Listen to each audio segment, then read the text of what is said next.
Ji, Assalamu alaikum and very warm welcome to everyone joining us today. My name is Sahira Muzaffar and it is privilege to facilitate this conversation as part of our ongoing journey to decode Gen Z in Pakistan, a study that has sparked not only interest but genuine reflection since its launch. The study was officially introduced in November as a multi-modular research initiative with details, of course, are available online. Since then, the response we are getting is incredibly encouraging. We are already uncovering insights which are layered, nuanced, and often unexpected. At the same time, we received a growing number of questions related to this topic. At its core, this study is grounded in listening directly, honestly, and at scale to hundreds of Gen Z individuals as they speak about their own lives in their own voices. But what we believe is that listening alone is not enough. Voices need context, they need interpretation, they need to be understood across generations and cohorts. Otherwise, what happens and what we see too often already is that Gen Z speaks, we react, we label, and then we move on without truly making sense of what was said. Today's conversation brings together experts rather than Gen Z voices themselves, and that is very deliberate. Gen Z is already speaking loudly, clearly, persistently. The real gap is not voice, it is sense making. This is why precisely we have invited honorable and accomplished experts from multiple walks of life, bringing depth, experience, and perspective to this discussion. So before we move forward, I would like to invite Sir Abdul Sattar Babar, MD and CEO of Ipsos in Pakistan, to share his opening remarks. Sir, please. Bismillahirrahmanirrahim. Thank you, Saira, for setting the scene. And I really want to thank our distinguished speakers who readily accepted my request. The moment I shared with them that this kind of webinar is being held, so please join as experts. So I'm very grateful to them. I'm also grateful to the hundreds of this audience who are listening to this conversation live now. So over to you, Sarah. Please carry on. Thank you.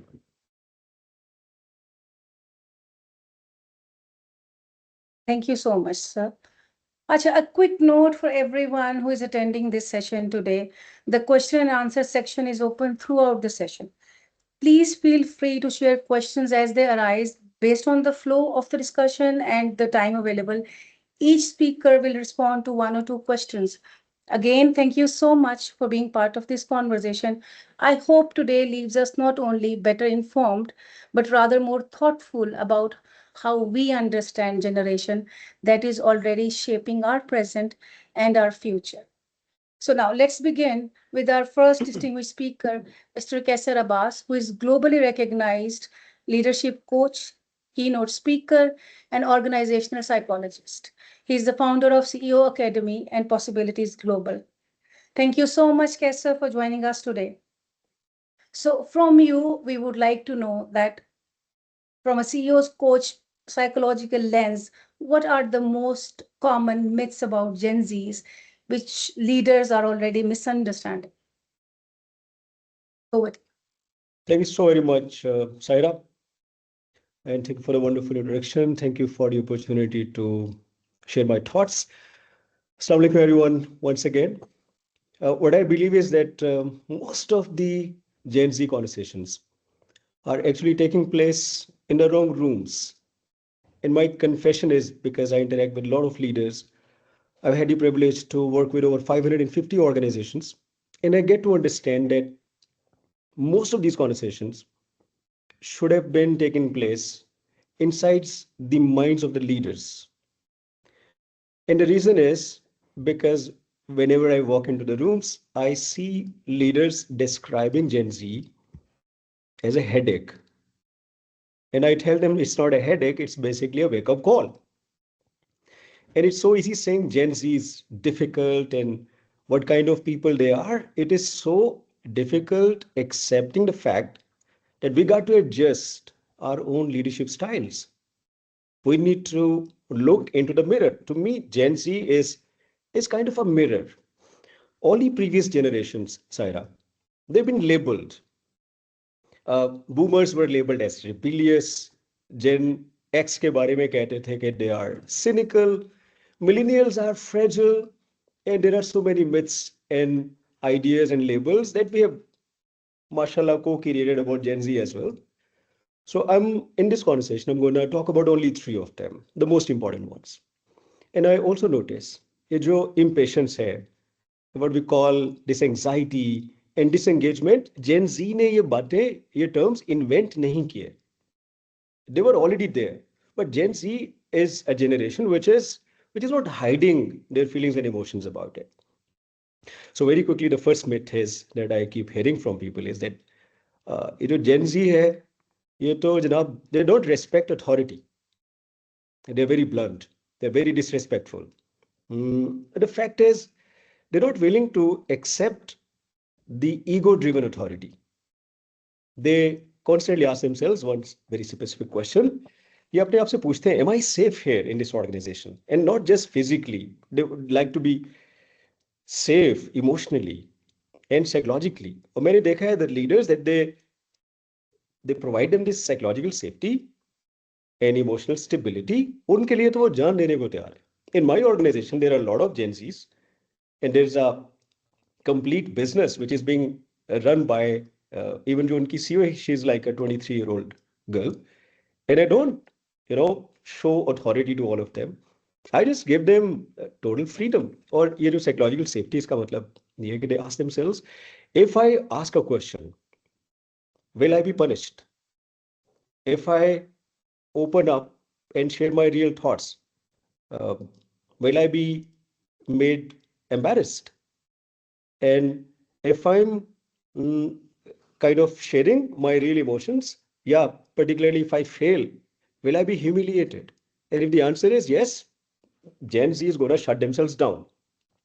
And if the answer is no, if you provide them the safety, probably they're going to do better than most of the existing generations.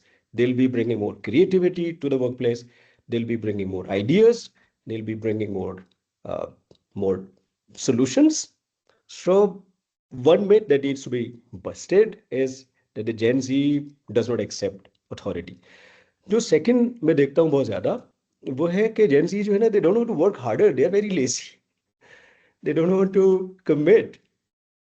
On the contrary, I've seen that this generation is bringing a very different type of energy. But they're very wise in terms of consuming their emotional energy. And the reason is very simple. The previous generation, they were bringing commitment and hard work and long hours. But ये जो generation है, they are bringing, but rather they're thinking from a lens of what we call meaning and growth and emotional stability. और इन्होंने ये भी देखा है कि जो पिछली generation थी, they brought a lot of sacrifices to the workplace. They sacrificed their personal life. There was no work-life balance. They were committing long hours. They were very loyal to the organizations. And in response, organization ने आराम से उनको lay off कर दिया. They were easily replaceable. So this generation says, yes, we are going to be absolutely loyal, but not the blind loyalty. And they're not driven by 10 साल के बाद तुम कहाँ पहुंचोगे. They want to know exactly, इस महीने के end पे did I learn something? Am I growing? Am I learning from the mistakes that I made? Do I have a very clear path next month, in the next quarter? They can't wait for the next 10 years or 1 decade. So if organization is able to provide them that clarity on a month-to-month basis, this generation is going to be totally unstoppable. And here comes the third one, which is quite prevalent. Gen Z is oversensitive and very difficult to work with. Totally wrong. Now, Gen Z is not oversensitive. They are over-observant. They very clearly observe कि जो leaders हैं वो कहते क्या हैं. No, this is very sensitive. I know a lot of people are listening, and I'm saying this with a lot of responsibility. And I coach CEOs, and this is what I hear from them also. बहुत sensitive है जी Gen Z. But Gen Z is observant and they're very, vividly, clearly see what leaders are saying and what they are doing. They see what leaders are rewarding. They see what leaders are paying attention to. And more importantly, they are also seeing what leaders are tolerating on a day-to-day basis. ये generation देखती है कि walls के ऊपर तो पीछे values जो है ना वो फ्रेम करके लगी हैं, but are they being practised also.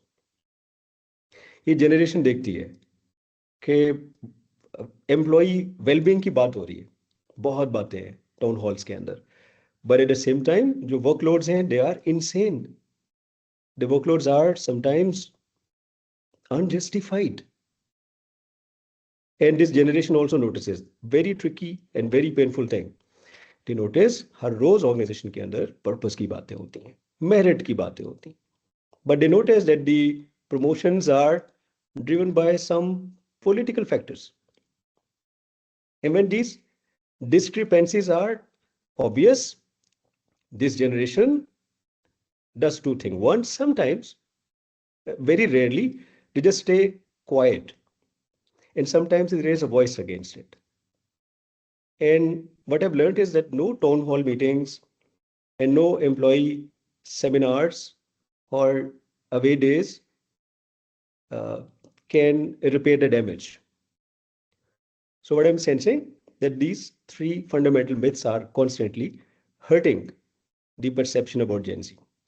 Now, very quickly in the end, I'm going to give three tips. One, once you know that these three myths are not correct, you got to, one, focus less on managing and more on coaching.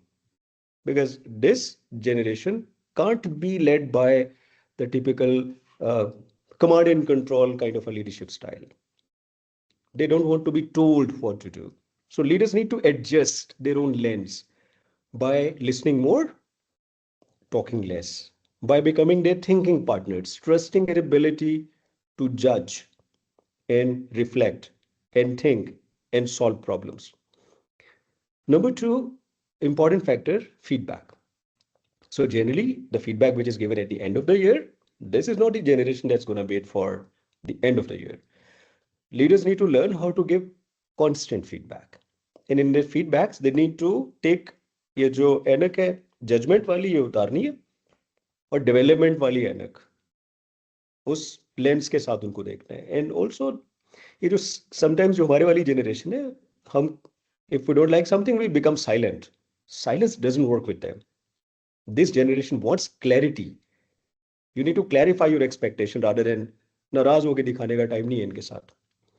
The third thing, which is the most crucial one, आप managing से coaching में भी आसानी से आ जाएंगे. It's a skill based thing और feedback भी consistently दे सकते हैं. But the third thing which our generation needs to work on is, I call it emotional literacy. So we need to relearn as leaders how to read emotions, how to respond to the disagreement, how to exhibit your leadership without intimidating people, how to create more engagement by not only regulating your own emotions, but also developing the sensitivity and the understanding of the emotions of the people around you. So if leaders are willing to do these three things, I think this wake-up call can be converted into a learning. The same like this alarm can keep buzzing until you take the call. So you can't just place the snooze button and go back to the sleep. My last message to all the leaders who are managing Gen Z would be this. The real question is not whether Gen Z will be able to survive our organizations. The real question is whether our leaders will be able to survive Gen Z. Thank you.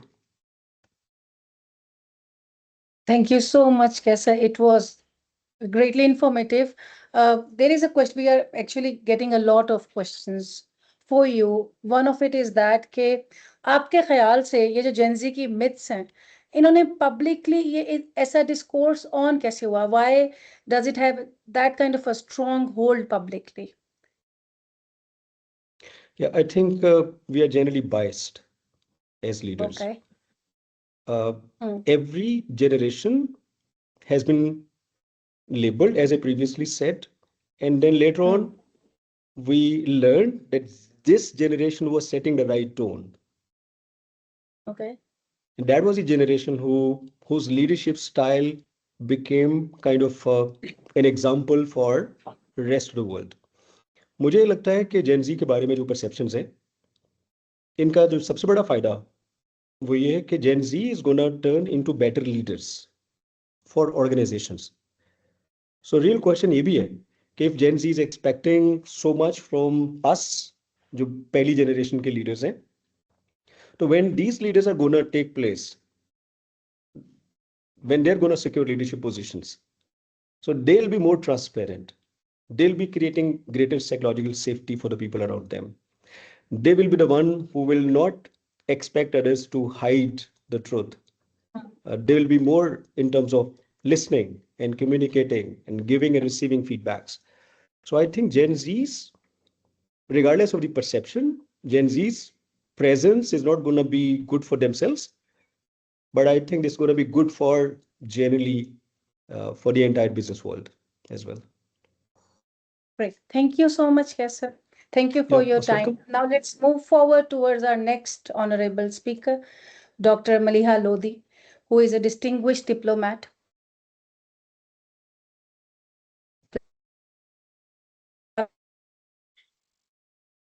She was Pakistan's ambassador to the UN and twice to the USA. She has also been High Commissioner to the United Kingdom. She is a recipient of Hilal Imtiaz and an acclaimed author on Pakistan's politics, democracy, and global relations. Unfortunately, she could not join this call today, but she has been kind enough to record her response to the question that was that Gen Z is often described as a politically aware yet institutionally distant. How do you interpret this paradox? And what does it tell us about how young people today define political engagement? So, this is what she had to say. It's a great pleasure to join all of you today on this very important issue. Considering Pakistan has among the youngest populations in the world, it is surprising how little is known about the young, especially Generation Z, about how they think, act, what their concerns are, their ambitions and aspirations. The anecdotal evidence is there, but there's little by way of research and surveys. So I'm really glad that Ipsos is leading the way on this important issue. Youth are not only our future, but also shaping our present. As you all know, 60% of Pakistan's population is under the age of 30. Of this 60%, it is estimated 30% comprises Gen Z, that is those born between the mid-90s and early 2010s. 2025 can said to be the year when Gen Z came of political age in many parts of the world, especially our own region. This is when youth-led protests swept across many countries, either leading to the ouster of governments or putting ruling elites on notice of the price they have to pay for misgovernance. Gen Z established itself as a political force to be reckoned with. But more about this later. First, let me make some general observations about Gen Z. This applies universally, but also to this generation in Pakistan. Clearly, what makes this generation different is how much more exposure they have to the world around them, thanks to globalization, the information revolution, and technological developments. They have grown up with the internet, and digital technology has made them a more connected and informed generation. Online platforms have offered them unprecedented opportunities for self-expression, to press their views, and also voice their frustration and their disappointments. Digital opportunities are in fact being leveraged by them for self-empowerment and also for e-commerce. Social media activism is a key characteristic of Gen Z, many of whom regularly post political comments on social media and, of course, WhatsApp groups. Because of social media, this is also a more globally connected generation. Now, in terms of outlook and attitudes, they want to see a merit-based society as that offers them the best avenue for upward social mobility and for their advancement. They reject elite control of power and resources and are particularly resentful of political dynasties and political nepo babies. Nepo babies, of course, are beneficiaries of nepotism. They are the offspring or relative of someone who achieved high political office and then ascended to power by virtue of that. This resentment, in fact, was a significant factor in Gen Z protests in several countries. Now, what concerns youth in general, including Gen Z, is their economic future, especially at a time when economic conditions are challenging, job opportunities are limited, and economic growth anemic. I speak here, of course, of Pakistan. Competition is intense, but opportunities constrained by a weak economy.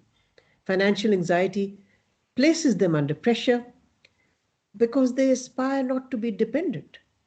Surveys show inflation and unemployment to be among young people's top concerns. But despite the pressures they are under, they prefer to remain in the country rather than go abroad. This, in fact, was an important finding of the British Council's Next Generation report of 2023 and reflects their strong affiliation and attachment with the country. Another important finding was that the young are holding on to optimism despite the challenging landscape around them, and they continue to hope that things will improve. It is also important to note that the quality of education is of much concern to them. Turning now to their political attitudes and political engagement, this reveals something of a paradox. There is a high degree of mistrust of conventional politics, but this generation also wants a voice in the political system. They feel their concerns and aspirations are being ignored by the top leadership, and they are skeptical about the ability of older generations in power to represent them. Consequently, their low political engagement is a reflection of disillusionment, not lack of interest. They don't feel traditional political parties represent their sentiments and interests and feel they're out of touch with youth. However, I think one should recognize and acknowledge that PTI did succeed in inspiring youth and mobilizing them. But this process, of course, was halted by state policies. I think it's instructive to also look at the voting behavior of youth, who constitute 47% of our total electorate. Gen Z are obviously part of this. Low voter turnout marks the young generation's conduct in elections. There are no official statistics that are available, but a Gallup Pakistan report relying on exit polls conducted in successive elections since 1988 found that usually only a quarter of young voters cast the ballot. In recent elections, their participation was only a third compared to the average overall turnout of 52%. In the last election, more young voters cast their ballot than previously. So the point to note is that given the youth bulge in the electorate, if Gen Z did get politically engaged and were to be mobilized by any political party, they could be a game changer in shaping the electoral outcome and therefore also the country's future. Now, just a few observations about the emerging global trend of Gen Z protests that have helped to topple governments in many parts of the world and have possible implications for Pakistan. Gen Z has certainly been active around the world. Their protests have been witnessed in Nepal, Bangladesh, Sri Lanka, Bulgaria, Madagascar, Morocco, Indonesia, Philippines, Kenya, and Peru, where they have voiced their rejection of the status quo. Of course, the triggers have varied, as do the underlying causes, because the issues and contexts are different and specific to each country. But there are common features. The protests are principally against the abuse of power, authoritarian governance, incompetent rule, elite privileges, nepotism, corruption, rising inequality, and joblessness amid deteriorating economic conditions. These protests have occurred in countries with youthful populations, so demographics is an obvious consequential factor. The use of social media platforms as mobilizing avenues is also a common characteristic for a generation that, as I said before, has grown up in the age of communication technology and the internet. And of course, it is adept at using these tools to spread their message and to rally support. digital protests have played a pivotal role in all Gen Z political movements. So the main point to note is that these protests have put governments on notice about the consequences they face for their misrule, corruption, and incompetence. And in marginalizing established political parties by their protests, Gen Z has also shown how out of touch they are with public grievances, and that unless they reinvent themselves, they could become politically irrelevant. Now, does all of this have any relevance for Pakistan? I would argue yes. And that's because many of the characteristics of the political landscape in countries that have experienced these protests are also to be found in our country. Mistrust of status quo institutions and traditional politics, prominence of political nepo babies, economic conditions, declining economic conditions, that is, unemployment, cost of living issues, and of course, authoritarian governance and not very competent governance. Now, that doesn't make Generation Z protests inevitable. It means it remains a possibility to watch out for. I hope you found my comments useful.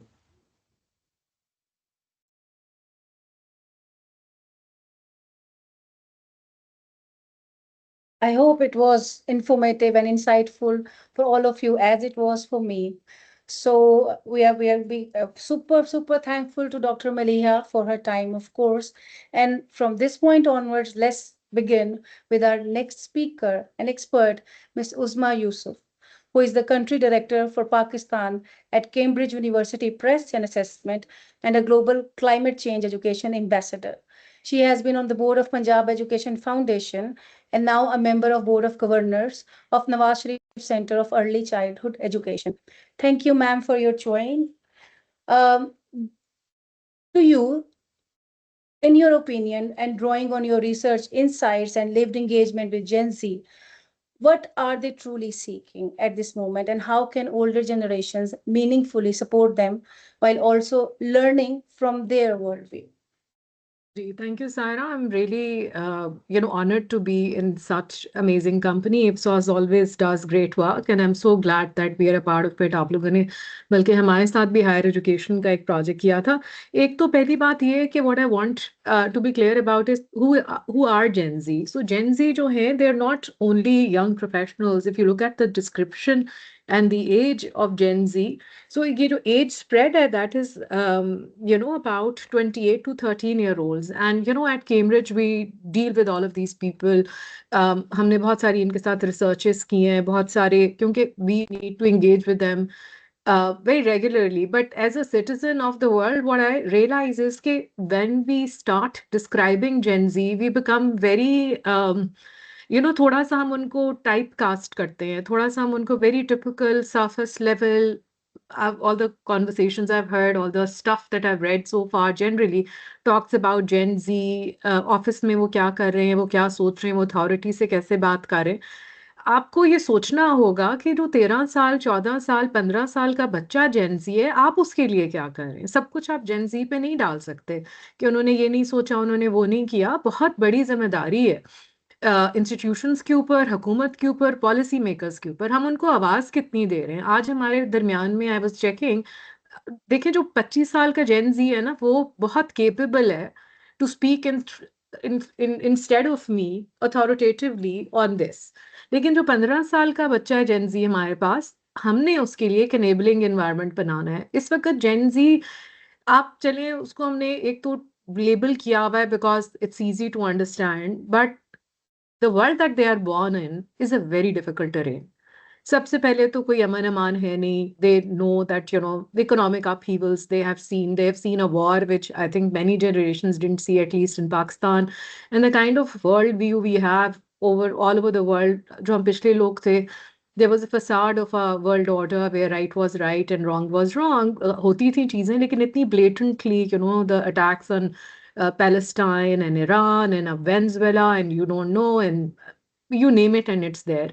तो आप अगर उनकी जगह सोचें तो this is the world a 15-year-old or 18-year-old is living in. वो क्या सोचेगा दुनिया के बारे में कि मैं इस दुनिया में हूँ. तो और आपने उनका faith restore करना. इसी तरह if you go older, So the older Gen Z, some of them who are graduating, अभी researches हैं कि about more than 30% of jobs for young economists have been erased by AI. आपकी entry level jobs हैं ही नहीं। तो अब ये फैसला करना है, किसने फैसला करना है? कॉरपोरेशंस ने फैसला करना है, हुकूमतों ने फैसला करना है कि क्या आपने ग्रेटर प्रॉफिट के लिए वो जॉब्स इरेज करनी है और उनको एआई को दे देना है, और are you actually going to make a conscious decision and say, fine, these jobs can be done by AI or automated, but we are not going to, because where are these children going to go? And these are very authentic researches, कुछ internal, external सारी जो इस वक्त available हैं, और academic leaders and people dealing with young people are really worried about it. तो इस वक्त फिर आपने ये देखना है कि जेन जी में क्लास डिवाइड आप देखें। सारी जेन जी जो है वो इस वक्त बैठी हुई वाइट कॉलर जॉब्स नहीं ढूंढ रही है आपकी। पाकिस्तान में आप अपने पावर्टी के नंबर्स देखें, यही तो मसला है ना। इसको तो मैं कहती हूँ कि ये एलीट कैप्चर की बेसिस है कि हम जब बात भी करें तो हम अपने उस अनपढ़ जेन जी की बात ही नहीं करना चाह रहे। हम बिल्कुल सारी हमारी कॉन्वर्सेशन है कि वो प्रोटेस्ट किया, वो इधर आ गए, उन्होंने ये किया, उन्होंने वो किया। वो बच्ची जो स्कूल नहीं जा सकती, आपके मुल्क में 26 मिलियन बच्चे हैं जो स्कूल नहीं जा सकते। उनकी बात, वो भी तो, उसमें भी जेन जी शामिल है ना जी, वो तो गए ही नहीं स्कूल। तो हमने उनकी भी बात नहीं की, हमने औरतों की भी बात नहीं की। वो आधा माशरा चला रही हैं, लेकिन उनकी इकोनॉमी में पार्टिसिपेशन कितनी है? आपकी यंग बच्चियां इस वक्त क्या चाहती हैं? मैं 20 साल पहले जब पढ़ने गई और वापस आई, तो मेरे जो मसाइल थे वो 20 साल बाद भी जो बच्चियां अभी पढ़ के आ रही हैं, हम बहुत कम लोग थे जिन्होंने ये स्टेप लिया, लेकिन अब बहुत बच्चियां जा रही हैं, लेकिन उनके मसाइल अभी भी हुई हैं। वो कह रही हैं कि जी we need safe public spaces, we need to be heard, we need to get. अगर जो यंग मदर्स हैं उनके क्या मसाइल हैं? A lot of young Gen Z are young mothers also, young parents. तो मेरा ख्याल है कि उनको एक तो हम टाइप कास्ट ना करें और ये पूरे स्पेक्ट्रम को देखें, जो कि आपका तकरीबन रफली आपके 28 से 13-14 साल के बच्चे हैं, और हर स्टेज पे उनकी डिफरेंट ज़रूरतें हैं। उसके बाद we need to get under the surface and see कि इसमें क्लास डिवाइड क्या है, किस किस्म के income background and educational background के जो यंग बच्चे हैं उनकी क्या नीड्स हैं, और फिर किस ख्वातीन की क्या नीड्स हैं, उसमें पब्लिक अर्बन रूरल क्या डिवाइड है। और बहुत ज़्यादा इस वक्त रोल है पॉलिसी मेकर्स का, इंस्टीट्यूशंस का, एम्प्लॉयर्स का, कि हम उनको वो सेफ्टी दे सकें। Of course they will be mentally fragile, अगर उन्होंने फ्लड भी देख लिया, उन्होंने हीट वेव भी देख लिया, उन्होंने स्मॉग भी देख लिया, मतलब उन बेचारों को तो आपने, हम आए हैं दुनिया में और by the when they are growing up we've shown them the worst of everything.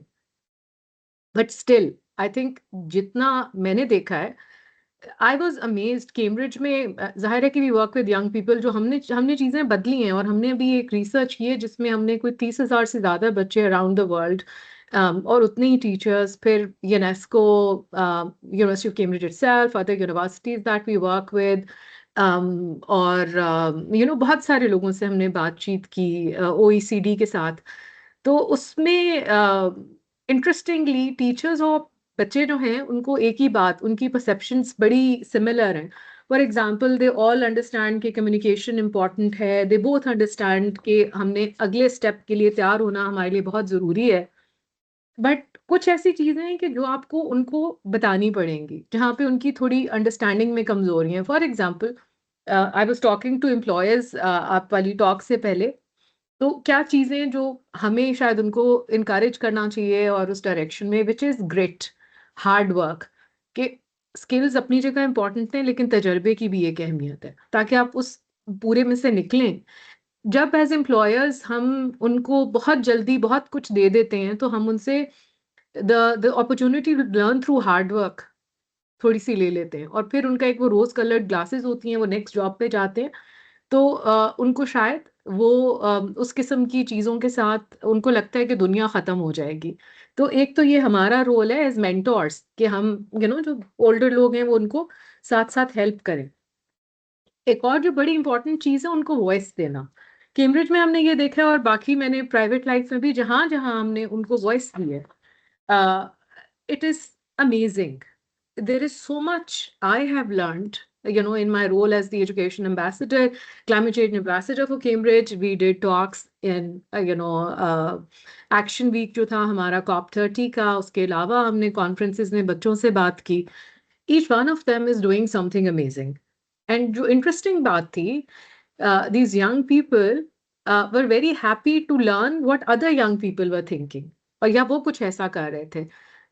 They felt reassured कि खाली एक मैं ही नहीं हूँ, एक सिंगापुर में भी बच्चा environment के बारे में सोच रहा है, climate change के बारे में सोच रहा है, पाकिस्तान में है वो ये कर रहे हैं, even within Pakistan, apologies, तो वो ये सोच रहे थे कि अगर एक कोई बच्चा अर्बन प्लानिंग पे काम कर रहा है तो एक रिसाइक्लेबल मटेरियल्स पे काम कर रहा है, and so on and so forth. तो आई थिंक एक तो स्पेस उनको हम चाहिए कि हम उनके ओपिनियन सुने, एक स्पेस चाहिए जहां वो एक दूसरे के साथ इंटरैक्ट करें. मेरी अपनी टीम में जितने जेन जी से I kept on asking them, दो ही थे टू बी ऑनेस्ट, बाकी तो हम सब बड़े हैं.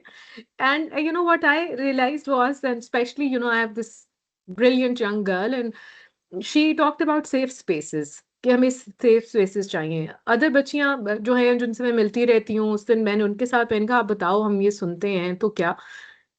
Girls want to be heard.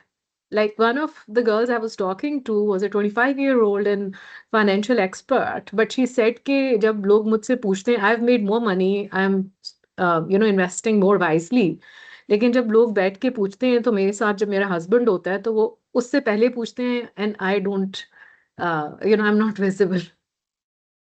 और दूसरा ये तो हमारा थोड़ा सा मिथ है ना जी कि मैं उस रिसर्च से बड़ी वेल प्लेस्ड होंगी सारी रिसर्चेस, लेकिन मैं एग्री नहीं करती कि बच्चे इस वक्त या जो यंग लोग हैं, now we are talking about 18 to 20, 18 and above, कि they're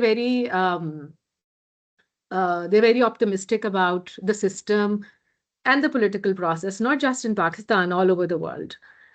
They are quietly withdrawing. They're pragmatic enough to understand कि हम ये करेंगे तो इसका ये मतलब होगा, अगर हम engage करेंगे तो कोई फायदा होगा कि नहीं. So उन्होंने खामोशी से अपने आप को withdraw कर लिया है कि कहने से फर्क तो पड़ेगा नहीं. आप अमेरिकन डेमोक्रेसी का जब हाल देखते हैं तो सिर्फ पाकिस्तानी तो नहीं है ना, मतलब how many of us then want to think that I can be a part of the system and change it if all of that is acceptable. हमारे अपने यहाँ जो हालात हैं, और जो है डॉक्टर लोधी ने कुछ बड़ी इंटरेस्टिंग बातें की कि जो हमारी तरफ तो और ही मसला है कि सिस्टम है, how do you enter, but even when you enter what can you do? So if you can't do anything, then why do I waste my time? I will do something that actually matters. तो but मुझे ये लगता है कि उनको सुनने की ज़रूरत है, और जो यंगर हैं लॉट हमारी, जो जैसे O levels and A levels and उनके साथ काम करने की बड़ी ज़रूरत है. They are amazingly wonderful people. But और देखें जब हम बड़े हो रहे थे तो उस वक्त ये था कि आपके पास एक वॉइस थी, आपके टीचर आपके पेरेंट्स वो थे. अब इन बच्चों के लिए बहुत सी कंपीटिंग वॉइसेस हैं, और एक बड़ी इंपॉर्टेंट चीज़ जो हम नहीं रियलाइज करते कि because of social media, the algorithm works in a way that you are in an echo chamber. आपको जो अच्छा लगता है आप वही सुन रहे हो. AI and chatbots, जब आप बच्चों से, मेरे काफ़ी कॉलीग्स हैं जो स्कूल्स रन करते हैं, उन्होंने पूछा तो वो कहते हैं they are not judgemental, that means they don't disagree. तो अगर मेरा कोई वर्ल्ड व्यू फ्लॉड है या मैं कोई सोच का तरीका गलत है और मैं कॉन्स्टेंटली AI से या चैटबॉट से पूछ रही हूँ और वो रीइंफोर्स कर रहा है कि उसमें आप बिल्कुल ठीक सोच रही हैं, आप ऐसे ही करें, तो where will I hear other voices from?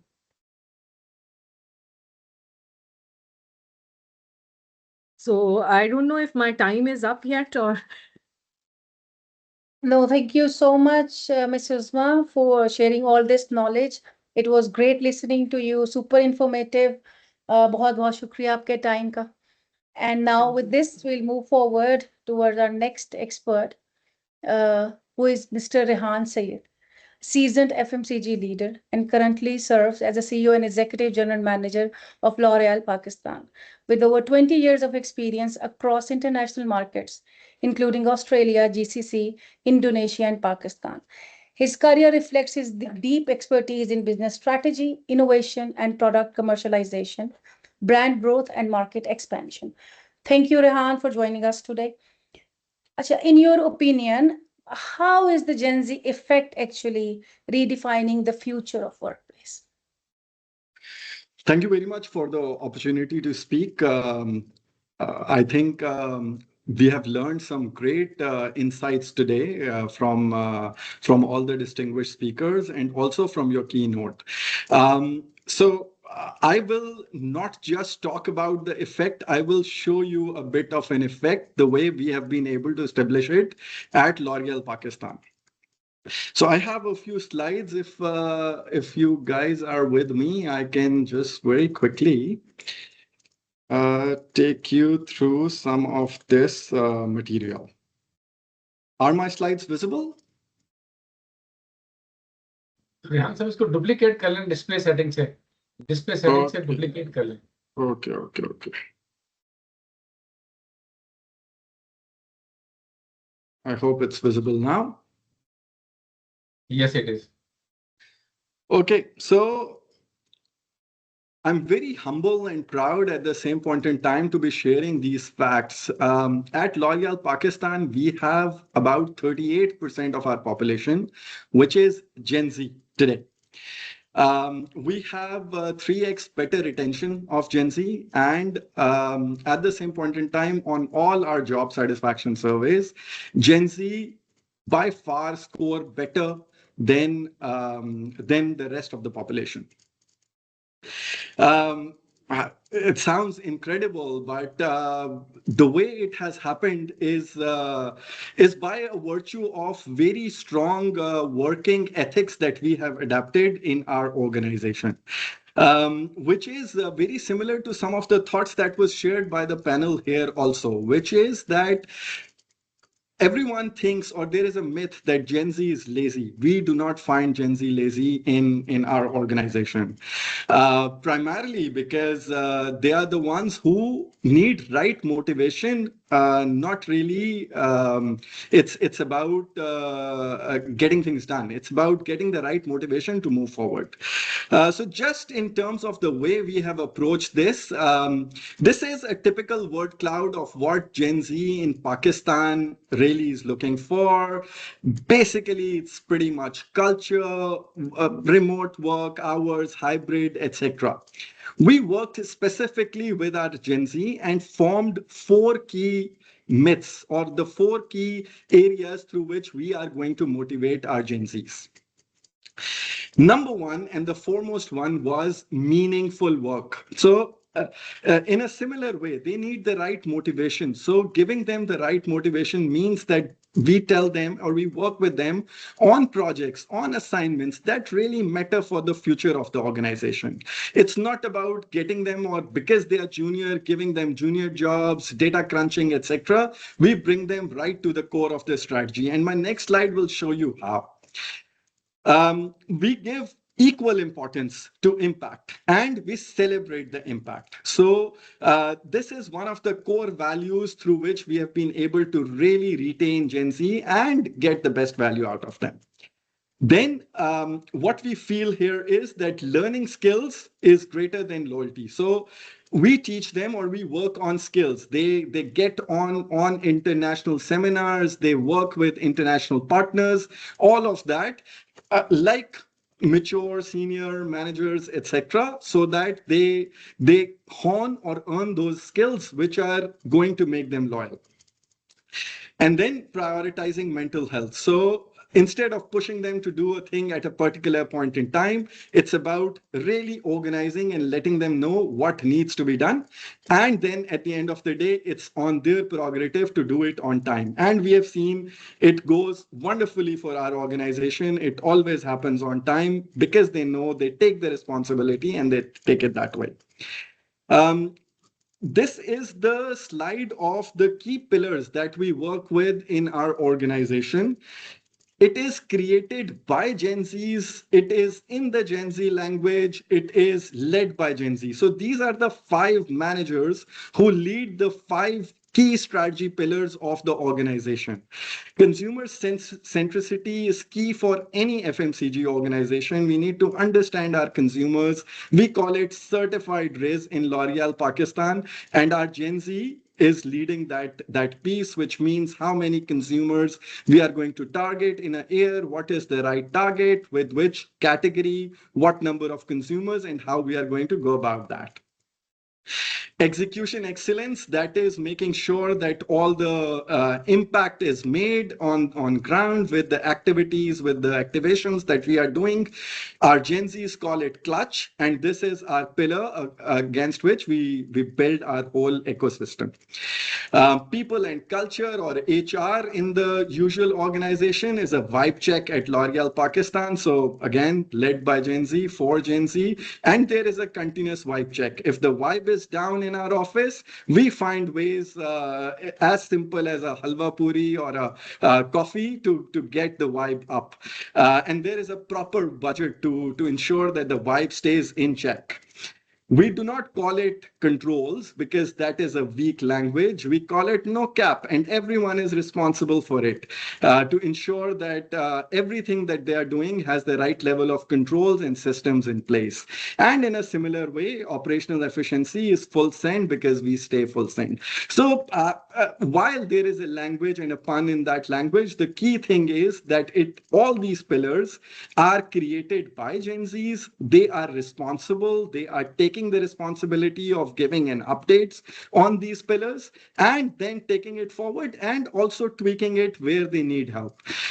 So I think as Qaiser Saab was also mentioning at the start, Gen Z has happened. This generation is there. This is the workforce of the future.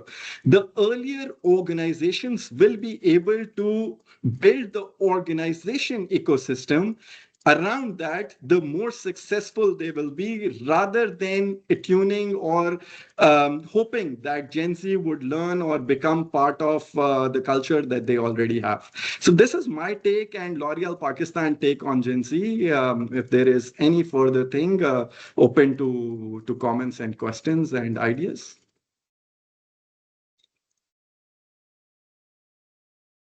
Thank you so much, Rehan. It was super exciting, actually, especially the labels, Rezwala and everything. Super cool. Acha, do we have questions for you? Yes, we had a lot of reactions for you, hearts mostly, and questions as well. So one of it is that how can leaders keep discipline and accountability while also giving Gen Z flexibility? Just पे आपने emphasize किया.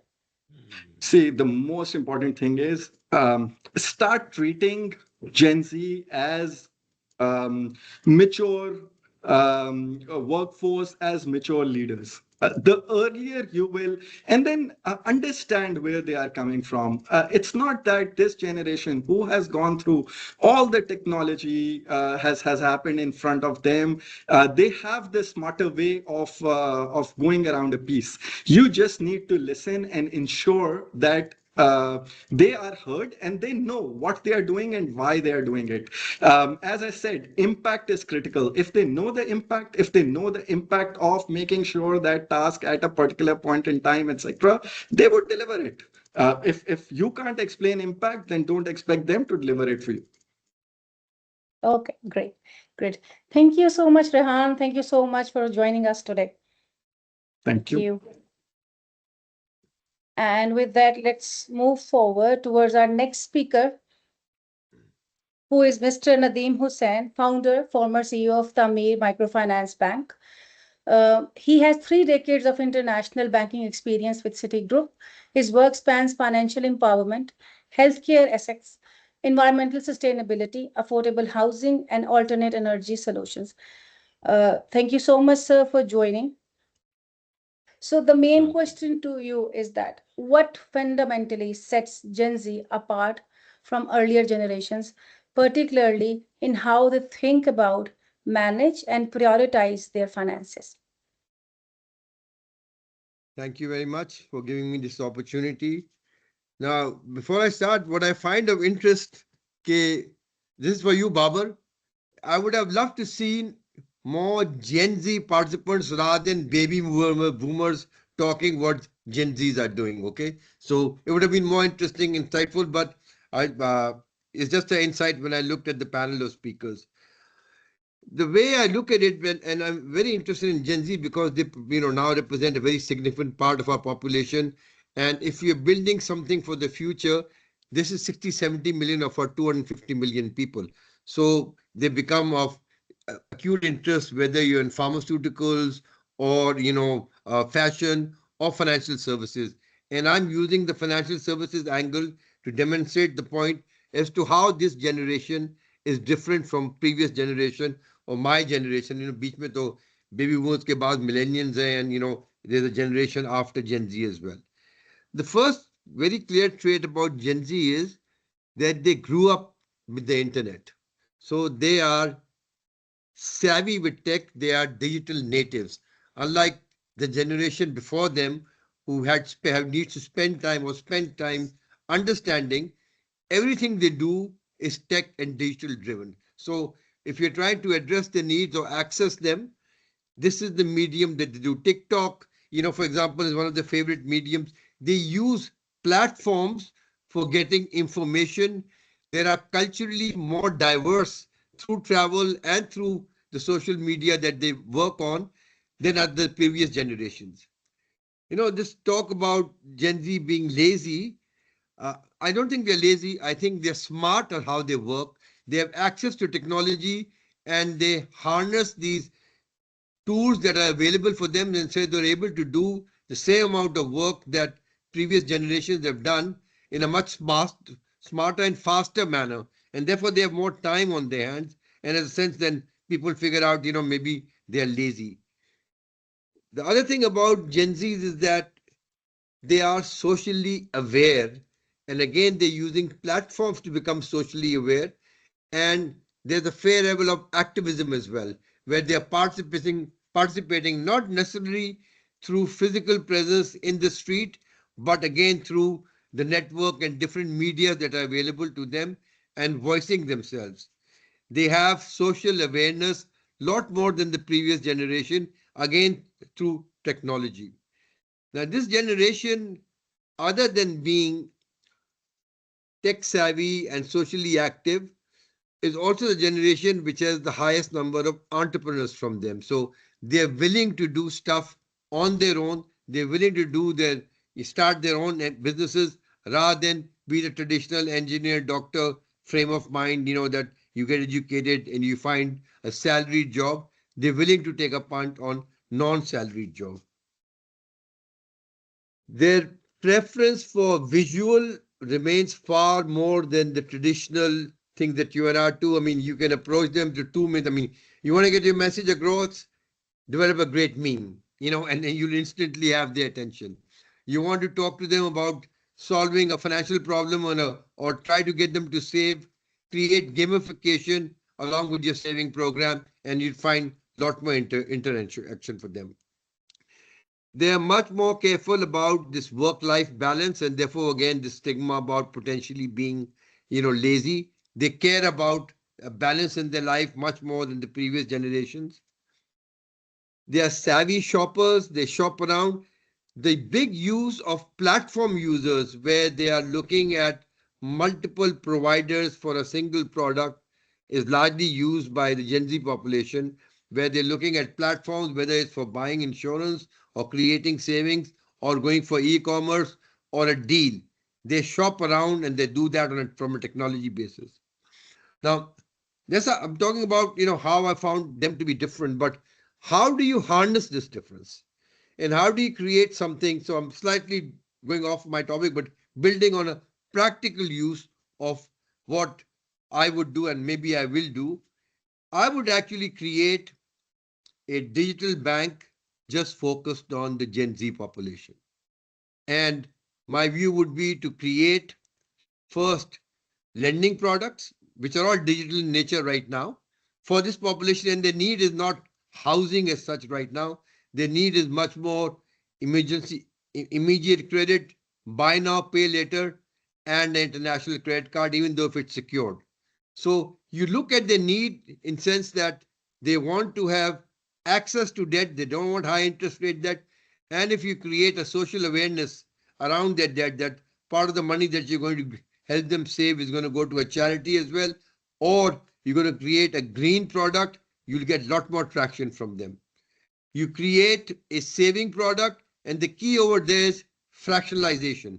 So whether you're creating fractional gold, fractional real estate, fractional animal husbandry, or crypto. One of the largest users of crypto is the Gen Z population. This number that we're hearing so much of 40, 50 million crypto wallets. A large number of those participants are the Gen Z population who are using Binance and other exchanges right now, outside Pakistan. So create a saving product for them, which is pay as you go, daily savings, not just in cash, but in commodities as well, which they understand because they have such good knowledge of crypto.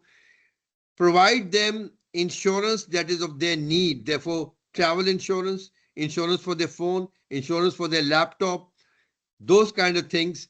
And I think you could create a whole set of financial services targeted towards the Gen Z, done in a manner where your app, UI, UX is very important to them. If they send a minute on your platform and it's not working, they'll switch immediately. And they have great word to mouth awareness within their own peer group as to what works and what doesn't work.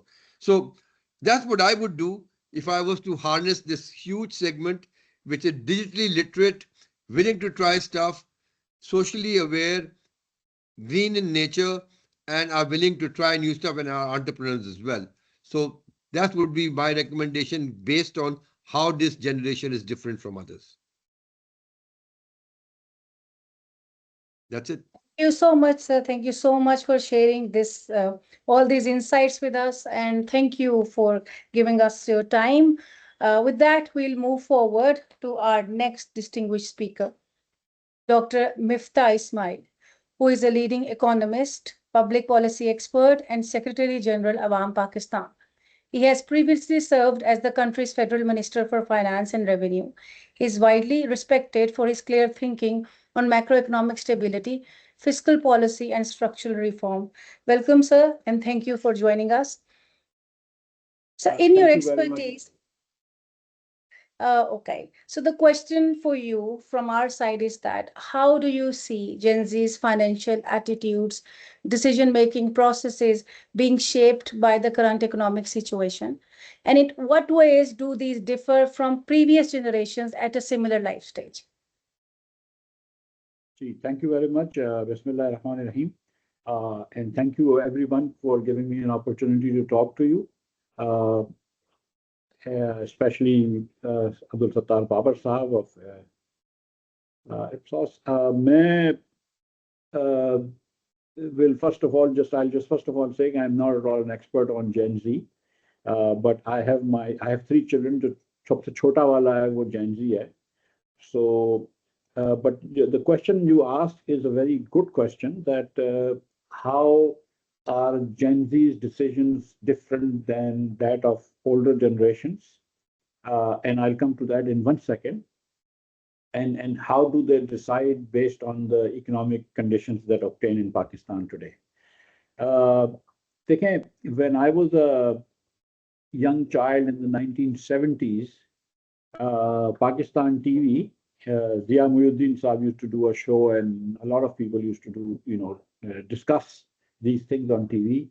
कि नई नस्ल जो है वो बहुत मुख्तलिफ है. So every nasal thinks that the nai nasal is very different. Boomers were different to the silent generation, and then all these generations later on, Gen X, Gen Y, Gen Z. So all generations think that the previous generation is very different. It doesn't have the same values as we do, doesn't listen to our values and things like that. So that's not something that is unheard of. And now the question to ask is, number one, is Gen Z substantially different from other generations, the previous generation? And if so, why? The answer is yes, it is quite different. And it is different because it grew up as a cyber literate or a digitally literate generation, in the sense that even millennials have not been. So Gen Z, I mean, the oldest Gen Z today is 28 and the youngest is 13. They are different from others, especially the younger of the Gen Zs, because they really grew up with digital stuff. And again, this Gen Alpha, which will grow up with AI, will be again a little different. So social media, the democratization of the opportunity to make your voices heard through YouTube, through TikTok, through Instagram, and all that makes this generation a little different. But then if you ask the question, what would happen to this generation as it grows old?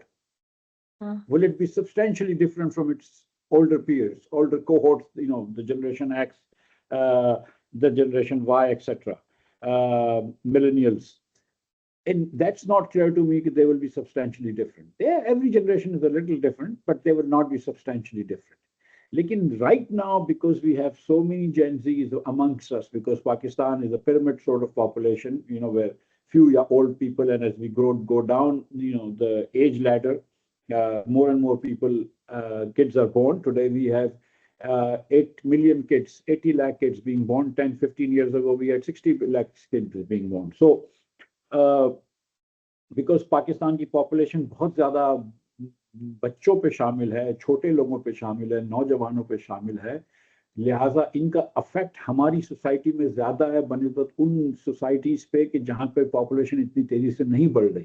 तो China में जहाँ पे 1 child पर family के policy थी, और दीगर जगहों पे जहाँ पे 2 बच्चों से ज़्यादा नहीं होते, जहाँ पे ख़वातीन जो हैं वो रिप्लेसमेंट, जो मेरे ख्याल से 1.4 बच्चे अगर एक खातून को पैदा होते हैं तो रिप्लेसमेंट लेवल कहते हैं उसको.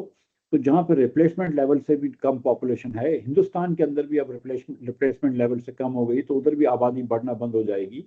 हमारे यहाँ अभी तक भी 3.5 बच्चे फी खातून पैदा हो रहे हैं, तो अभी भी पाकिस्तान की पॉपुलेशन बहुत बढ़ रही है. तो जेन जी का या किसी भी जनरेशन का, लेटेस्ट जनरेशन का अफेक्ट बहुत होता है पाकिस्तान में. जो मलिया लोधी साहिबा और दीगर स्पीकर साहिबा ने बात की, नदीम हुसैन साहब ने बात की कि देखें इनका सियासी रुझान भी मुख्तलिफ है.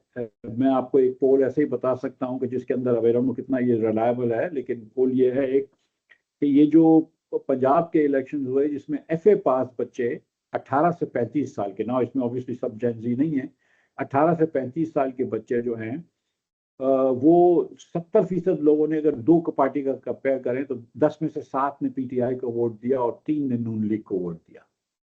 और क्योंकि जेन अल्फा की जो पॉलिटिकल लीनिंग्स होंगी वो ज़्यादा करीब होगी जेन जी से बनिस्बत पिछली जनरेशन से, तो ये एक ट्रेंड आपको नज़र आ रहा है कि बच्चे जो हैं अब उसमें वो कितने रिबेलियस हैं, कितने अपने वालिदैन के खिलाफ जा रहे हैं या अथॉरिटी फिगर्स के पास जा रहे हैं, ये ज़रा देखना पड़ेगा.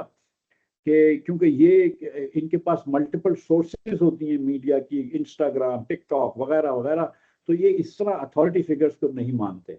जहाँ तक मेरी अपनी कंपनी है, मिसाल के तौर पर हम ये देख रहे हैं कि हमको अब सोशल मीडिया पे ज़्यादा इश्तिहार करना पड़ रहा है. आप देखें कि वो बच्चों की जो गेम्स होती हैं, जो फ़ोन पे गेम्स लोग खेलते हैं, और बच्चे नहीं सभी खेलते हैं, उस पर भी अब कंपनी इश्तिहार कर रही है. और एक चीज़ देखी गई है कि एक ज़माने में जब आप देखते थे कि वसीम अकरम साहब या शाहिद अफरीदी साहब, और वो अब भी बेचते हैं कि पेप्सी भी वो बेच रहे हैं और टेक्सटाइल भी वो बेच रहे हैं, अब ये जो है कि वो सेलिब्रिटी से हट के हम इन्फ्लुएंसर्स की तरफ चले गए, और लाख लाख फॉलोअर्स वाले लोग इन्फ्लुएंसर आ गए डिफरेंट शहरों में, जो कि मुख्तलिफ शहरों में कपड़े की डिज़ाइन के ऊपर करते हैं. तो ये एक फर्क आया. तो ये समझ लीजिए कि डेमोक्रेटाइजेशन हो गई है, जमहूरियत हो गई है कि सबके पास थोड़ा थोड़ा मेगाफोन मिल गया है. पहले ये था कि सिर्फ बड़े सियासी लीडरान जो थे उनके पास मीडिया पे बात करने की जरूरत थी. अब तो कोई भी आदमी ट्वीट कर सकता है, कोई भी इंस्टा कर सकता है, और अच्छे इंस्टाग्राम के कोई पोस्ट कर लें या वो कर लें तो वो लाखों लोग उसको देख लेते हैं. सो ये एक जमहूरी अमल है जिससे बहुत मेरे ख्याल से तब्दीली आ रही है और लोगों की सोच मुख्तलिफ है. अब आपने ये बात की कि पाकिस्तान में ये माशी फैसले कैसे करते हैं. तो देखिए अगेन कुछ तो चीज़ें ऐसी हो गई ना कि जो आज से 10 साल पहले कुछ इंडस्ट्रीज थी जो हमें पता ही नहीं थी. जैसे बाइकिया है, हमें बाइकिया अगर नहीं पता थी, या करीम है, या जो ऐसी टैक्सियाँ भी होती हैं, या अब आपको वो और बच्चे बेच रहे होते हैं. हर दूसरे दिन आपके घरों पे ऑनलाइन पैकेजेस आ रहे होते हैं जो कि 10 साल, 15 साल, 20 साल पहले नहीं होता था.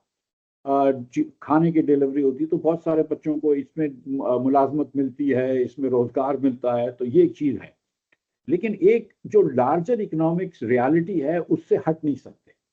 और लार्जर इकोनॉमिक रियलिटी ये है पाकिस्तान में कि पिछले 6 सालों में, और मैं 6 साल का इसलिए कह रहा हूँ कि जो डेटा अभी आया है हुकूमत पाकिस्तान के ब्यूरो ऑफ स्टेटिस्टिक्स का हाउस होल्ड सर्वे का, इंटीग्रेटेड हाउस होल्ड सर्वे, उसने ये 2018-19 को कंपेयर किया 2025-26 को और 24-25 को, और उस कंपैरिजन में हमें पता चला कि हर पाकिस्तानी औसतन रियल इनकम में गरीब हो गया है, और 12.2% हम गरीब हो गए कंपेयर टू 6 years ago। और जो गरीब तरीन पाकिस्तानी, जो पुअरेस्ट पाकिस्तानी, द लोएस्ट 20%, जिसको फर्स्ट क्वांटाइल बोल रहे हैं, लोवेस्ट क्वांटाइल बोल रहे हैं, वो 18 अर्बन एरियाज में 18% गरीब हो गए, 23% गरीब हो गए, और रूरल एरियाज में 18% गरीब हो गए। तो एक तरफ इनको आप ऑप्शंस दे रही हैं, जमहूरियत आपने फैलाई है, जमहूरियत से मुराद मेरी वो पॉलिटिकल जमहूरियत नहीं है कि अब चॉइस सेट बढ़ा दिया है आपने, you can now do Insta and phones and this and that, news information भी डेमोक्रेट्स हो गई है, ये डिसेंट्रलाइज्ड हो गई है। मगर एक तरफ आपने चॉइस सेट फैलाने के साथ साथ बजट कंस्ट्रेंट और टाइट कर दी है। ये एक बड़ी अजीब सी चीज है कि एक तरफ मेरे पास ज्यादा आज़ादी हो गई है कि मैं डिफरेंट चीज़ें कंज्यूम कर सकता हूँ, different sources of information consume कर सकता हूँ, different sources of entertainment consume कर सकता हूँ, लेकिन दूसरे तरफ जो है वो मुझे दाल रोटी की जरूरत जो है ना, वो मुश्किल पूरा करना मुश्किल हो गई है। ये एक बड़ा इस्तराब में इस जनरेशन को डाल रही है। अब इस इस्तराब में ये जनरेशन जब है तो क्या ये रेबेलियस हो जाएगी और इनकी वैल्यू सिस्टम्स बहुत डिफरेंट हो जाएंगी पिछले अदवार के वैल्यू सिस्टम से, या ये रिबेलियस नहीं होगी लेकिन कुछ ना कुछ रास्ता निकाल लेगी अपना। मेरा ये मानना है कि पाकिस्तानी बच्चे जो हैं वो एक फैमिली के वैल्यू सिस्टम्स में बहुत एम्बेडेड होते हैं। हमें, अगर मैं ट्विटर पे जाऊं तो मुझसे 40-40 साल कम उम्र के बच्चे, 15-15, 20-20 साल के बच्चे कभी कभार गुस्से में आके मुझे गालियां दे रहे होते हैं, लेकिन अगर मैं उनसे कभी फिजिकली मिलूं तो मुझे अंकल सलाम वालेकुम ही करेंगे, बड़ी अच्छी तरह तमीज से बात करेंगे। तो हमारी एक फैमिली वैल्यूज हैं पाकिस्तान के अंदर कि जो इवेंचुअली जीत जाती हैं इन चीजों से। सो हम अपनी वैल्यू सिस्टम रखेंगे, ऑब्वियसली इनकी वैल्यूज चेंज हो जाएंगी, जो हमारे बड़े बूढ़ों की वैल्यूज थी या जो मेरी भी वैल्यूज हैं वो डिफरेंट हैं जो इन बच्चों की वैल्यू है, तो वो वैल्यूज डिफरेंट होंगी। तो मैं अगर अपनी वैल्यूज से इन बच्चों को जज करूंगा तो ये डिफरेंट लगेंगे, लेकिन इनको इनकी वैल्यूज से जज करें, इनकी रेस्ट्रिक्शन से जज करें, इनकी आमदन से जज करें, इनके मसाइल से जज करें। अब अगर 60, 70, 80 साल के उम्र के लोग जब हर जगह बैठे हों, चाहे वो कॉरपोरेशन हों, चाहे वो बैंक्स हों, चाहे वो बिजनेसेस हों, या चाहे वो हुकूमत हो, तो वो बच्चे अपने आप को डिस्टेंट समझते हैं कि यार ये चाचा तो समझ ही नहीं रहा कि हम बात क्या कर रहे हैं। वो जो 6-7 बोल रहे होते हैं और पता नहीं क्या क्या बोल रहे होते हैं, तो वो तो उसको तो समझ ही नहीं आ रही कि ये बच्चे क्या, ये बात क्या बोल रहे हैं, और चाचा ऑन द अदर हैंड समझ रहे हैं कि ये पागल है।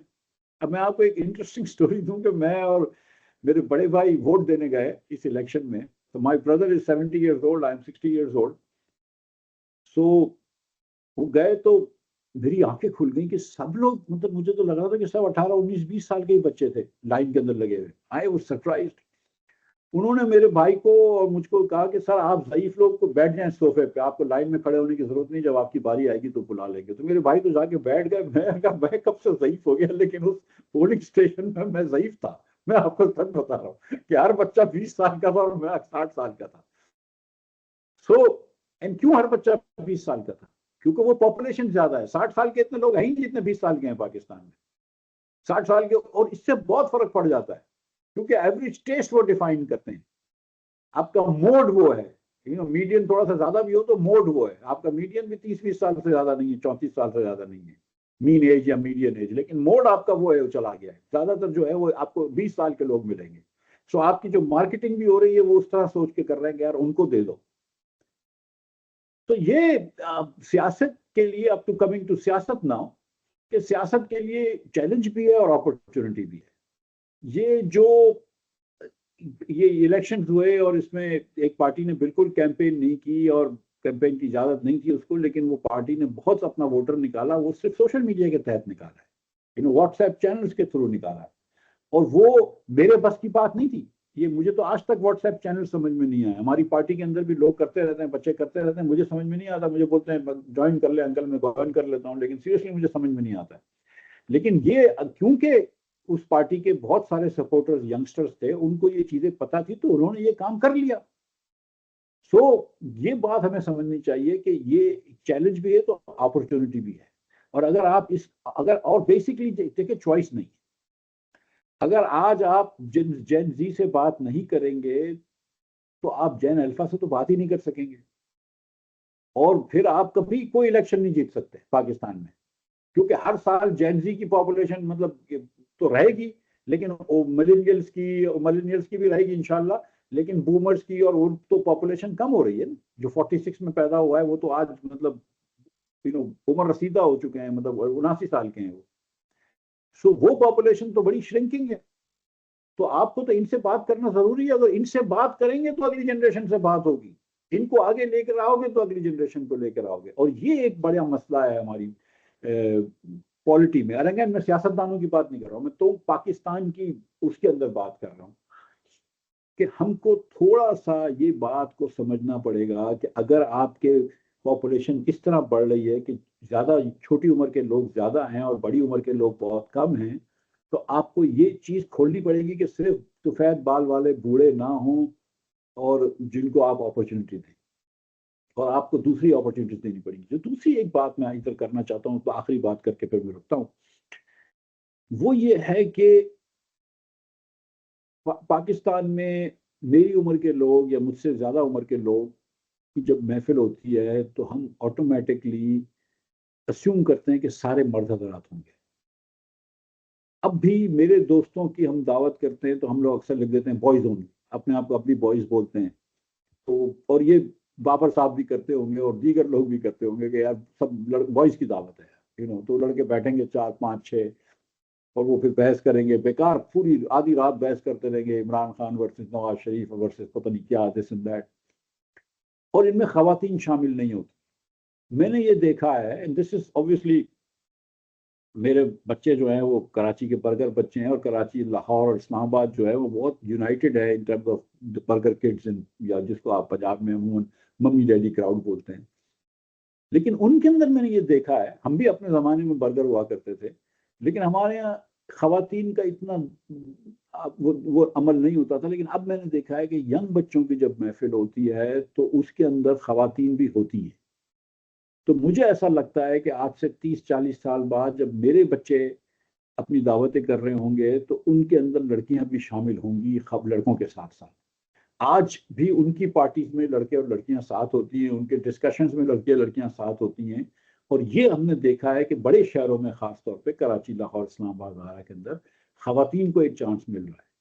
तो ये एक इंटरेस्टिंग फिनोमेना है पाकिस्तान के अंदर, जिससे आप देखेंगे कि अब more and more you will see more political leaders, organic political leaders who are women, more and more organic leaders who are women. हमारी कंपनी के अंदर जो सीईओ साहिबा हैं वो साहिबा हैं, जो फूड डिवीजन की हमारी सीईओ है, और वो ऑर्गेनिक मतलब ये कि नीचे से ऊपर होके आई हैं, लिवर ब्रदर्स में काम करती थी, लिप्टन वगैरह के अंदर।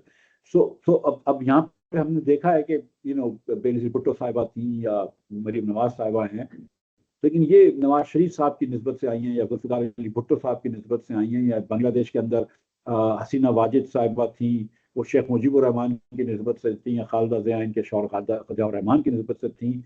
बांग्लादेश के अंदर चंद्रिका कुमारतुंगा, ये मिसेस उनकी बंदरा नायका साहिबा की बेटी थी वो, लेकिन उनके शौहर पहले वो उनके वज़ीर आज़म थे। लेकिन अब आप देखेंगे कि ऑर्गेनिक खवातीन लीडरशिप निकलेगी, और ये 5-10 साल की देर है कि आप देखेंगे कि वो औरत जिसका कोई मेल रिलेटिव नहीं था जो बड़ा लीडर था, उसके बाद भी वो लीडर निकलेगी। तो ये फर्स्ट स्टेप है। ये भी बड़ी अच्छी बात है कि खवातीन लीडर आ रही हैं अपने मेल रिलेटिव के नाम को इस्तेमाल करके या लेवरेज, पॉलिटिकल लेवरेज करके। लेकिन आप देखेंगे कि 10 साल में ये भी आएगा। जब खवातीन कौमी धारे में मजीद आ जाएंगी तो इससे कौमी कन्वर्सेशन चेंज हो जाएगी, ये मैं आपको गारंटी कर रहा हूँ। हमारी सोच चेंज हो जाएगी, हमारी फॉरेन पॉलिसी तब्दील हो जाएगी, हमारी इकोनॉमिक पॉलिसी तब्दील हो जाएगी। एंड जो हम थोड़े से ज्यादा जो है ना वो सोशल सर्विसेज सेंट्रिक हो जाएंगे, और ये बच्चे ऑलरेडी थोड़ी सी सोशल सर्विस सेंट्रिक हैं। आप देखें कि ये बीच साफ करनी हो तो कराची में बच्चे रेडी होते हैं, रोड साफ करने में रेडी होते हैं, दीगर चीजें साफ करने में रेडी होते हैं। पाकिस्तान भर में इस तरह होता है। ये बच्चे अपना शेयर करते हैं, मील शेयर करते हैं, वो नई नई इंस्टाग्राम पे वो चल रही होती है movement.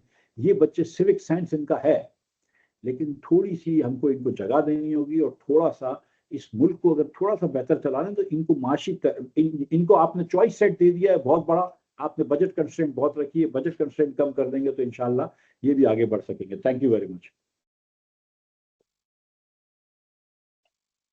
Thank you so much sir, thank you, आपके टाइम के लिए बहुत बहुत शुक्रिया। Okay, with this, we are going to move forward with our next and last expert, Farhan Mallick sir, who has 20 years of experience in broadcast leadership as the founder and CEO of Raftar. He has pioneered data-driven storytelling and investigative explainers on a digital-first platform that reaches nearly 1 million subscribers. Welcome, Farhan, and thank you so much for your time. You're on mute, sir. आदत हो गई थी mute पे रहने की।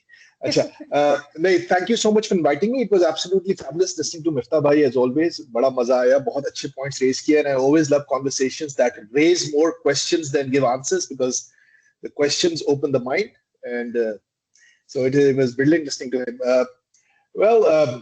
My subject is I'm here to talk about the content consumption trends of Gen Z.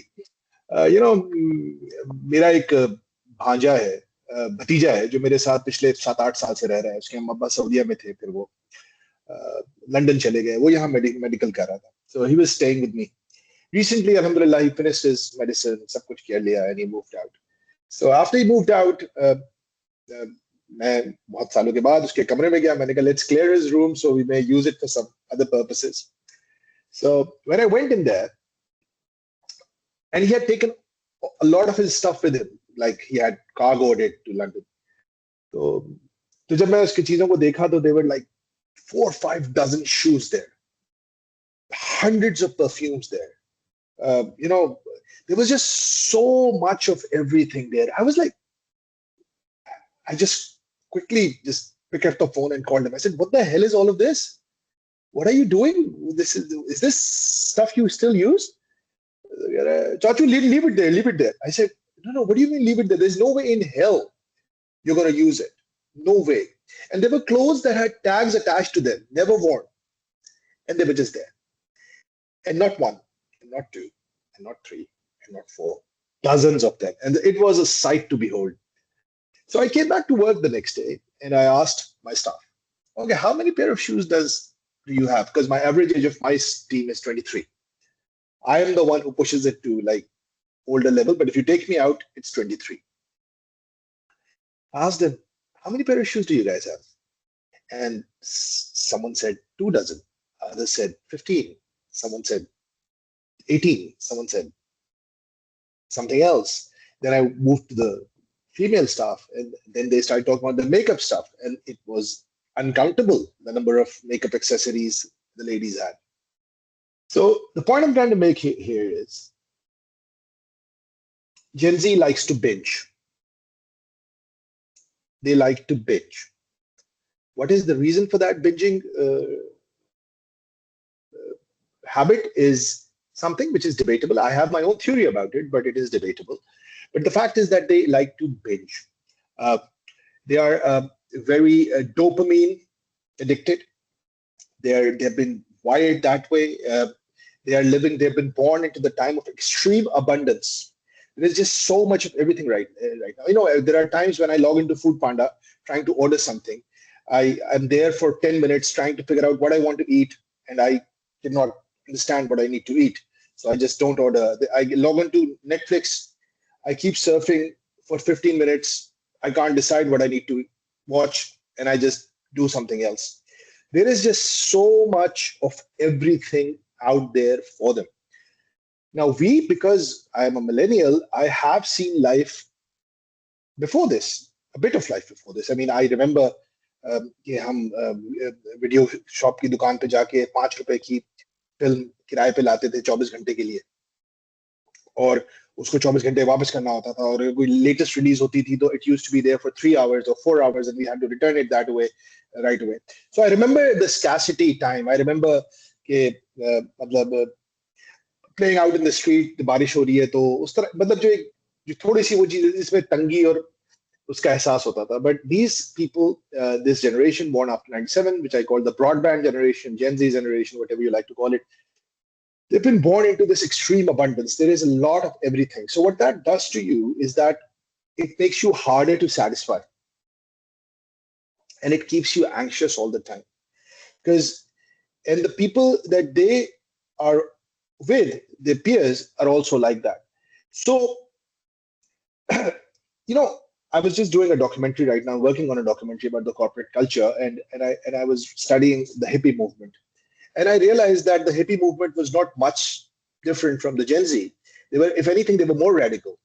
They were more rebellious. They were, they had, the thing is, the thing that was the most common between the Gen Z and the hippie movement was that they both have zero respect for the status quo. They have utmost disrespect for the status quo. Now, the problem is, we all, when we are young, when we are teenagers, whatever, we do have a little bit of disrespect for the status quo. But the disrespect the Gen Z has is a bit more justified than ours, because the Gen Z, a 20-year-old boy or girl today, does have a lot more information and understanding of the world than we had when we were 20 years ago, when we were 20 years old. So, and it is simply because the burst of information and democratization of information that has made everything so much more accessible. So that, knowledge, that sense of, and since we were growing up in a knowledge economy as well, our metric was also knowledge, that he's a very knowledgeable guy, he's a wisdom and patience and all of those things were never part of the equation. So basically the Gen Z has beaten their previous generation on their game, that is, they know more about everything. So that has kind of brewed or bred a sort of contempt for their elders.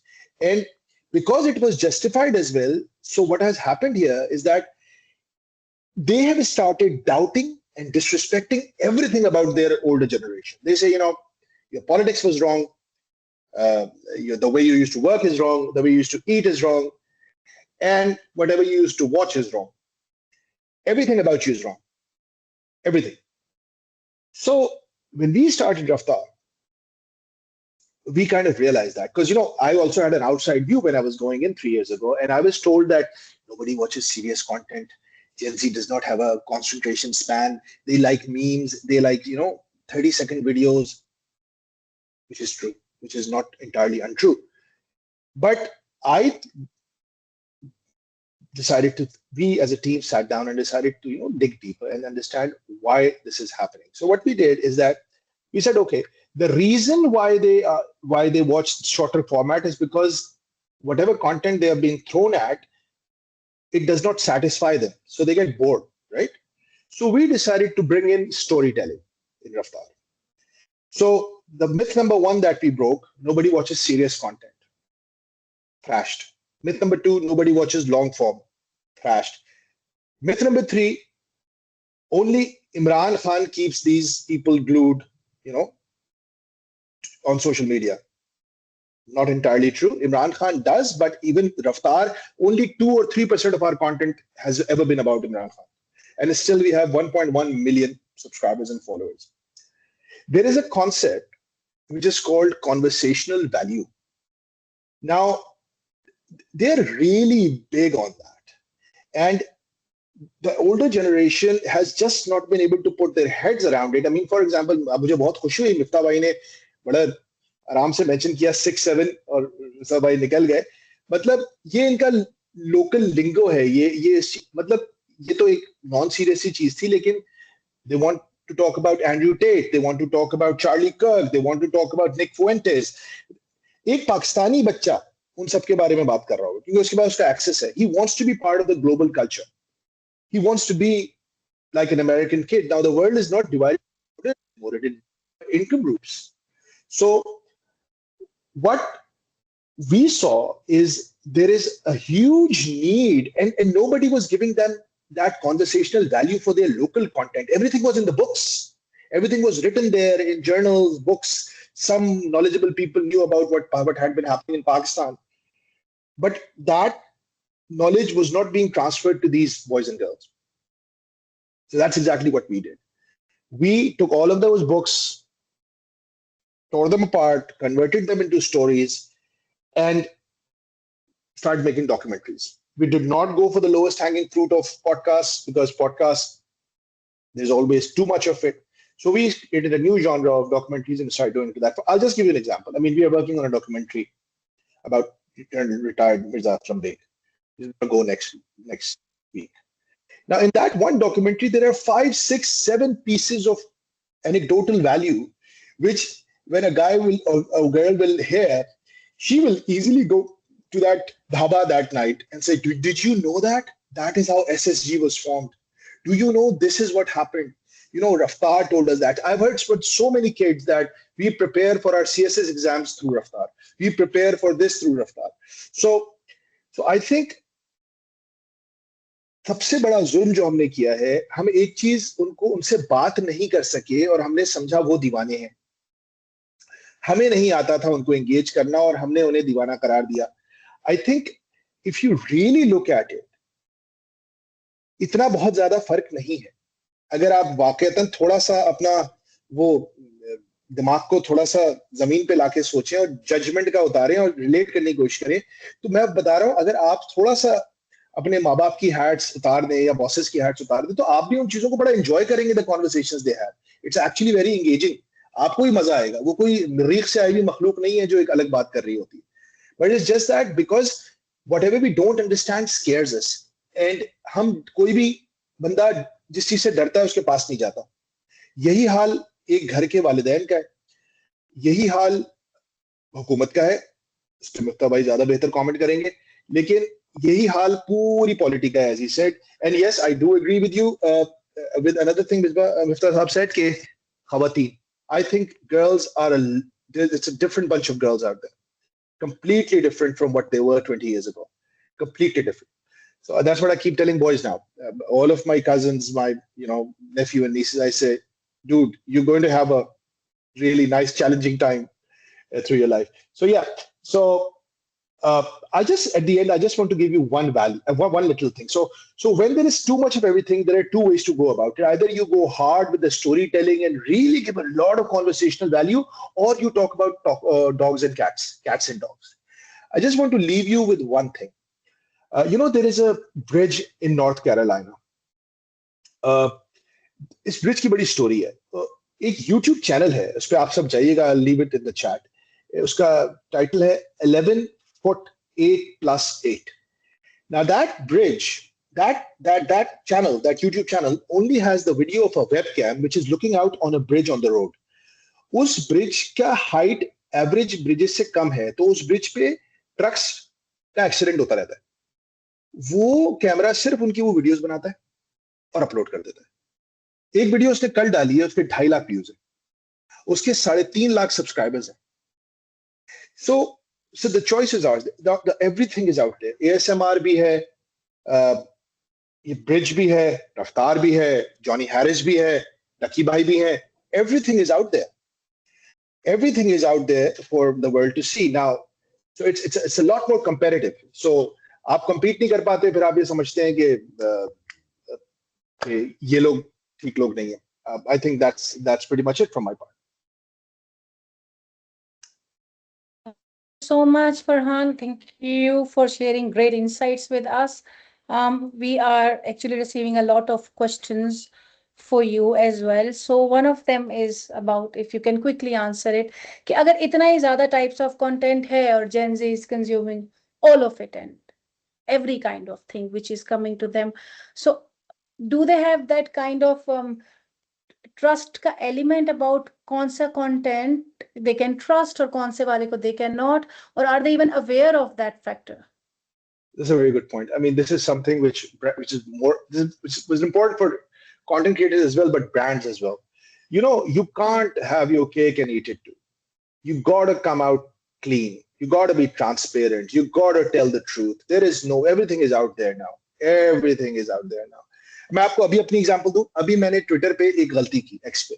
वो एक सब tweet कर रहे थे, मैंने भी कर दिया. मैंने कहा Grok do not use my picture. अब वो जितने मेरे सब्सक्राइबर्स हैं ना, उन्होंने फरहान भाई ये क्या कर रहे हैं आप, इससे कोई फर्क नहीं पड़ता. अब now they are posting memes of me. किसी ने मुझे बुर्का पकड़ा बना दिया है, किसी ने मुझे सुपरमैन बना दिया है, किसी ने मुझे हल्क बनाया हुआ है. कोई कुछ कर रहा है, कोई कुछ कर रहा है, कुछ कर रहा है. अब मैं ऑफेंड हो जाऊं, ये क्या हो रहा है मेरे साथ. So, but I have to talk to them in a different way.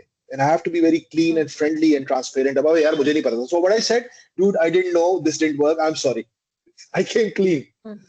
I can't be a smart aleck in front of them. So I think they do see you for what you are. I think because it's simple. Exposure, a lot of exposure does train your brain better. It's simple. All education is exposure. So they have more exposure. So they can, sometimes that judgment is radicalized, which results in unjustified cancel culture and, other things. But generally, I think they've got it going on. I think you look at what happened on 8th February, look at what happened with the BDS movement, look at what has happened with the international establishment and how the whole world's view about Palestine and Gaza has changed over the last, Rupert Murdoch used to control the world. Now he can't. So who has called him out? It is the Gen Z, isn't it? Absolutely. Okay. Thank you so much, Farhan. बहुत शुक्रिया आपके time का. And with this,